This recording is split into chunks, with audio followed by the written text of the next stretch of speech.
నువ్వు మహాభారతం చదివి ఉంటే ఒక ప్రశ్న తప్పకుండా వచ్చి ఉంటుంది. అజేయుడైన భీష్ముడిని ఓడించింది ఎవరు? అర్జునుడా? కాదు. కృష్ణుడా? కాదు. అసలు కారణం ఒక రహస్యం. ఆ రహస్యమే శిఖండి. ఈరోజు మనం తెలుసుకోబోతున్నాం. శిఖండి ఎవరు? భీష్ముడు ఎందుకు ఆయుధం వదిలేశాడు? ఈ కథ వెనుక దాగిన భయంకరమైన నిజమేమిటి? కథ ప్రారంభం. పూర్వజన్మలో శిఖండి ఎవరో తెలుసా? ఆయన పేరు అంబ. భీష్ముడు స్వయంవరం నుంచి అంబను బలవంతంగా తీసుకెళ్లాడు. కాని తర్వాత ఆమెను వివాహం చేయనని చెప్పాడు. అంబ జీవితం నాశనమైంది. అవమానంతో మండిపోతూ ఆమె ఒక్కటే శపథం చేసింది. భీష్ముడి మరణానికి నేనే కారణమవుతాను. ఈ శపథంతో అంబ తీవ్ర తపస్సు చేసి శివుడి వరం పొందింది. పునర్జన్మ రహస్యం.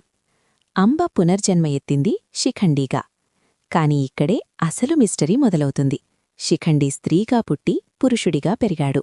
సమాజానికి తెలియకుండా ఈ రహస్యం దాచబడింది. తర్వాత యక్షుడి వరం వల్ల శిఖండికి పూర్తిగా పురుష లక్షణాలు లభించాయి. కాని భీష్ముడికి ఒక విషయం తెలుసు.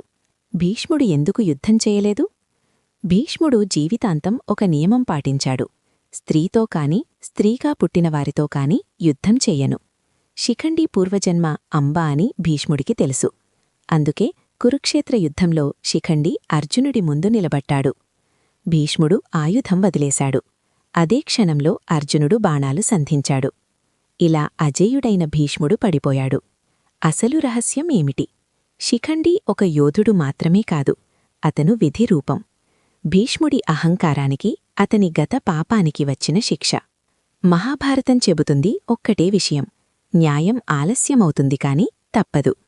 మీకు ఈ శిఖండి రహస్యం నచ్చితే వీడియోకి లైక్ చేయండి. మరిన్ని మహాభారత రహస్యాల కోసం ఛానల్ సబ్స్క్రైబ్ చేయండి.